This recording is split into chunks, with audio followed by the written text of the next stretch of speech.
आता आम्ही एसबीआयच्या बँकेमध्ये गेलो होतो, पण आमच्यासोबत असा स्कॅम झाला की आम्हाला डायरेक्ट बँकेच्या बाहेर साकडून दिला. आता तो काय विषय झाला ते सर्व सांगतो तुम्हाला, तोपर्यंत मी व्हिडिओ फक्त शेवटपर्यंत पहा.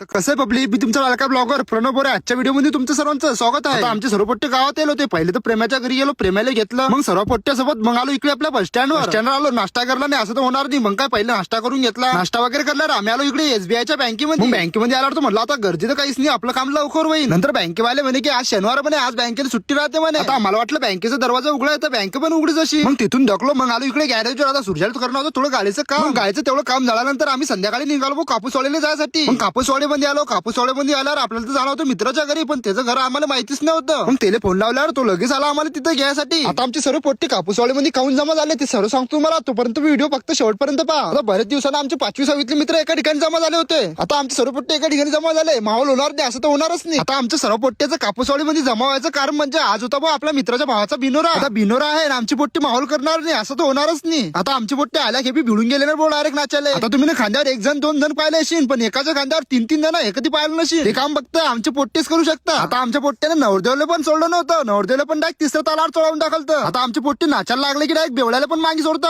आता आमचे पोट्टे असे नाचत होते की पूर्ण गाव आमच्या पोट्ट्याकडेच पाहत होतं.